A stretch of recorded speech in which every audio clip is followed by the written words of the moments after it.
Welcome to all. आज हम लोग देखेंगे उत्तर वैदिक काल का आखिरी लेक्चर, जो कि है रिलीजियस लाइफ ऑफ लेटर वैदिक एज, यानी कि उत्तर वैदिक काल का धार्मिक जीवन।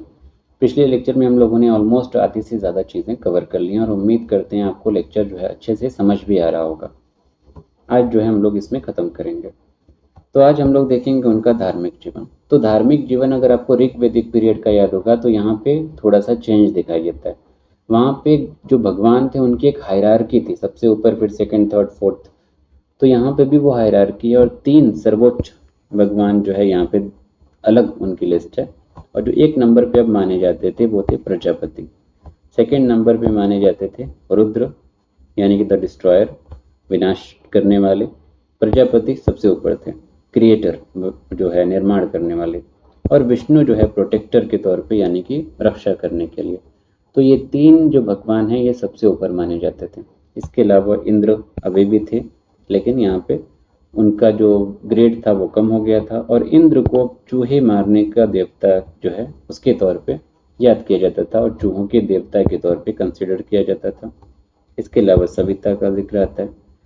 ऋग्वैदिक पीरियड में ये गॉडेस थी, लेकिन यहाँ पे अब थोड़ा सा चेंज यहाँ पे दिखाई देता है। घर वगैरह बनाने के लिए यहाँ पे इनको कंसिडर किया जाता था।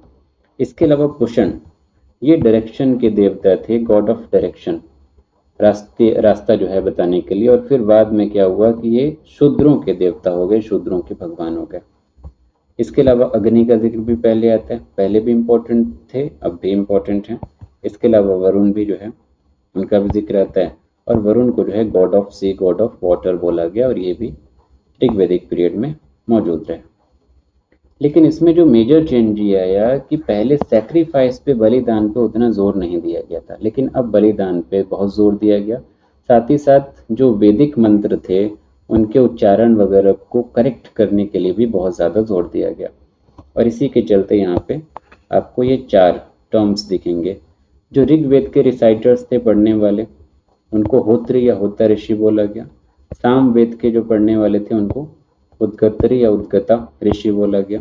इसके अलावा यजुर्वेद के अध्वर्यु ऋषि बोला गया और अथर्ववेद के जो रिसाइटर्स थे उनको ब्रह्मा इसके नाम से जाना गया। तो ये सारे चेंज जो है दिखाई देते हैं ताकि वेदों का जो उच्चारण है वो बेहतर तरीके से किया जा सके। इसके अलावा एक खास बात यह है कि यहाँ पे दुर्गा और गणेश जी जो हैं उनकी आइडल वर्शिप की शुरुआत दिखती है। सबसे बड़ी चीज़ यह है, ऋग्वैदिक पीरियड में मूर्ति पूजा का कोई वो नहीं है, क्योंकि वेदों में मूर्ति पूजा थी ही नहीं। लेकिन यहाँ पे हम लोग मूर्ति पूजा की शुरुआत देखते हैं। इसके साथ साथ ब्राह्मणों का वर्चस्व बहुत ज़्यादा बढ़ता जाता है। तो जो ब्राह्मणवाद था वो एक प्रोफेशन के तौर पे इमर्ज होता है और हेरिडिटरी हो जाता है, यानी कि ब्राह्मण का बेटा ब्राह्मण और उसी जो है प्रोफेशन में आता था पूजा पाठ करवाना, जो भी उनका दान दक्षिणा है, बेटा भी उसी का अधिकारी होता था।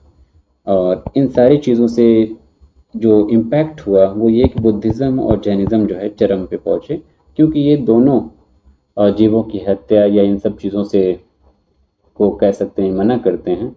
तो इस टाइम पे इतने बलिदान हो रहे थे, जानवरों की बलि दी जा रही थी, इसकी वजह से बुद्धिज़्म और जैनिज़्म का भी जो है उत्कर्ष हमको दिखाई देता है। आई होप यहाँ तक सारी चीज़ें जो है क्लियर होंगी। अगर एनिमल सेक्रीफाइस को इलेबोरेट करें तो एनिमल सेक्रीफाइस जो इतना बढ़ गया था कि जब भी कोई भी यज्ञ होता था वो सभी यज्ञों में जानवरों की बलि देना लगभग मस्ट हो गया था। तो इससे जो पशुपालन था, जो एग्रीकल्चर था, वो कहीं ना कहीं प्रभावित हुआ। और जब पशुपालन और कह सकते कृषि प्रभावित हुई तो जो आर्थिक कंडीशन थी, आर्थिक जो चुनौतियाँ थीं, वो कहीं ना कहीं इससे बढ़ती हुई दिखाई देती हैं। और अगर यज्ञ की बात की जाए तो पंच महायज्ञ यहाँ पे होता था, जिसमें ब्रह्म यज्ञ, देव यज्ञ, पितृयज्ञ, अतिथि यज्ञ और बोध यज्ञ जो है यहाँ पे दिखाई देता है। ब्रह्म यज्ञ की अगर बात की जाए तो इस यज्ञ में हम लोग कह सकते हैं कि जो पर्सन होता था, जो बंदा होता था, इसमें वेदों की जो स्टडी होती है, वेदों का जो ज्ञान है उसको समझने के लिए एक तरीके से ये यज्ञ करवाया जाता था, ताकि वो समझे कि ब्रह्म क्या है, आत्मा क्या है। इसके अलावा देव यज्ञ, भगवान के नाम पे आहुति दी जाती थी। इसके अलावा पितृ यज्ञ, यानी कि जो मर चुके हैं, जो भी इनके पूर्वज मर चुके होते हैं, उनको श्राद्ध दिया जाता है, तो ये यज्ञ होता था। अतिथि यज्ञ यानी कि अतिथि देवो भव का एक तरीके से यहाँ पे वो होता था, कोई भगवान है तो उनकी रिस्पेक्ट में ये यज्ञ किया जाता था। और भूत यज्ञ यानी कि जो एक कह सकते हैं कि हेल्पिंग नेचर होना चाहिए, जो दयालुता होनी चाहिए, जो काइंडनेस होना चाहिए बाकी लिविंग क्रिएचर्स के लिए, वो इसमें शामिल होता था। इसके अलावा जो लास्ट टॉपिक है उत्तर वैदिक काल का, वो है 16 संस्कार इन हिंदू, 16 संस्कार बोलते हैं। तो 16 संस्कार में अगर हम देखें, या फिर जो है इस लिस्ट में भी देख सकते हैं, यहाँ पे पहला है गर्भधान संस्कार। गर्भधान संस्कार यानी कि अभी बच्चा पैदा नहीं हुआ है, गर्भ में होता है, उस टाइम पे ये होता है। सेकेंड है पुंसवन संस्कार, अभी भी बच्चा पैदा नहीं होता है और गर्भ में ही होता है, तो उसकी जो है सुरक्षा के लिए ये संस्कार किया जाता है। उसके अलावा सीमंत कर्म संस्कार है, यानी कि जो प्रेग्नेंट मदर है उसकी इच्छाओं के सेटिस्फैक्शन के लिए होता है। जात कर्म, जब बच्चा पैदा हो जाता है। उसके बाद नामकरण संस्कार, यानी कि बच्चे का नाम रखा जाता है। फिर है निष्क्रमण संस्कार, जब बच्चे को पहली बार बाहर लेके जाते हैं। उसके बाद है अन्नप्राशन संस्कार, जब बच्चे को पहली बार एक खाना खिलाया जाता है, माँ के दूध के अलावा जो बाहर का अनाज है, अन्न खिलाया जाता है। उसके अलावा है फिर मुंडन संस्कार, बाल काटे जाते हैं। फिर कर्ण वेधन संस्कार है, कानों को छेदा जाता है। इसके अलावा 10 नंबर पे है यज्ञोपवीत, इसमें धागा बांधा जाता है, जो पवित्र धागा होता है। फिर होता है 11 पे जो है वेदारंभ संस्कार, यज्ञोपवीत को ही उपनयन संस्कार भी बोला जाता है, सेक्रेट थ्रेड, जो भी हम लोग आई थिंक कल के लेक्चर में हम लोगों ने देखा था। इसके अलावा वेदारंभ संस्कार, जब वेदों की स्टडी की जाती है, जो भी हिंदू धर्मशास्त्र हैं उसको पढ़ना जब शुरू किया जाता है तो वेदारंभ संस्कार होता है। उसके अलावा समावर्तन संस्कार है, जब गुरुकुल से जो है पढ़ के गृहस्थ आश्रम में प्रवेश करने की बारी आती थी 25 साल पे, जो कि हम लोग पहले भी देख चुके हैं।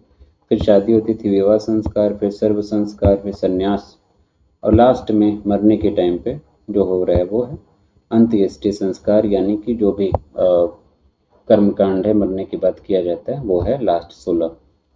तो आई होप ये सारी चीज़ें समझ में आई होंगी, और आज का लेक्चर और ये चैप्टर यहीं पे ख़त्म होता है। अगले लेक्चर में हम लोग देखेंगे नया चैप्टर, जो कि है पीरियड ऑफ महाजनपदास, या फिर state formation in India. Mahajanapada का जो दौर है वो देखेंगे, या फिर नगरीकरण करें, राज्य बनने का, राज्य निर्माण कह सकते हैं, भारत में पहली बार हुआ इसी पीरियड में। तो उम्मीद करते हैं लेक्चर पसंद आया। लेक्चर अगर पसंद आया तो अपने दोस्तों के साथ शेयर करें, और वीडियो को लाइक करें, सब्सक्राइब करें। Thank you.